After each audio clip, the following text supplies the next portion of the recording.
High বন্ধুরা, আজকে একটু ফলই মাছ রান্না করব। ফলই মাছ নিয়ে এসে কেটে ধুয়ে পরিষ্কার করে নিলাম। এদিকে মাছ রান্নার জন্য আলু, কচু আর পেঁয়াজ নিয়ে নিয়েছি, কেটে ধুয়ে নেব ভালো করে। এখানে ফলই মাছের মধ্যে নুন, হলুদ আর লঙ্কা দিয়ে ভালো করে মেখে নিলাম। এদিকে কচু আলুগুলোকে পরিষ্কার করে কেটে ধুয়ে নিয়েছি। দুটো পেঁয়াজ কুচিয়ে নিয়েছি, দুটো টমেটো, 5-6টা কাঁচা লঙ্কা কেটে নিয়েছি। কড়াই তেল দিয়ে দিলাম, তেলটা গরম হয়ে গেছে, মাছগুলো মিডিয়াম করে ভেজে নিলাম।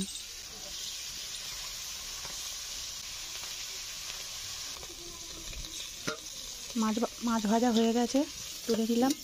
মাছ ভাজার ওই তেলের মধ্যে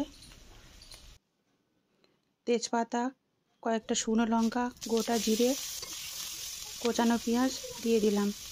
বেশ কিছুক্ষণ ভেজে নিয়ে আলু আর কচু একসঙ্গে দিয়ে দিলাম, দিয়ে ভালো করে ভেজে নিলাম। তারপর স্বাদ মতো নুন, লঙ্কার গুঁড়ো স্বাদ মতো, পরিমাণ মতো হলুদ, টমেটো আর কাঁচা লঙ্কা একসঙ্গে দিয়ে দিলাম। দিয়ে আরও কিছুক্ষণ কষিয়ে নিয়ে 1 চামচ জিরে গুঁড়ো, 1 চামচ ধনে গুঁড়ো দিলাম। দিয়ে আরেকটু কষিয়ে নিয়ে অল্প করে জল দিলাম, যাতে মশলাটা পুড়ে না যায়। জলটা শুকনো করে নিলাম ভালো করে কষিয়ে। তারপর পরিমাণ মতো জল ঢেলে দিলাম। যেমন ঝোল খাওয়া হবে সেই অনুযায়ী জল ঢেলে দিলাম। দিয়ে 10 থেকে 15 মিনিটের মতো ঢাকা দিয়ে দিলাম। আলু আর কচু ভালো করে সেদ্ধ হয়ে গেছে। এরপর ভাজা মাছগুলো দিয়ে দিলাম, দিয়ে আরও 5 মিনিটের মতো ভালো করে ফুটিয়ে নিয়ে নামিয়ে নিলাম। আমাদের তো খুব ভালো লেগেছিলো ফলই মাছের ঝোল। কে এরকমভাবে ঝোল খাও ফলই মাছের আমাকে বলো।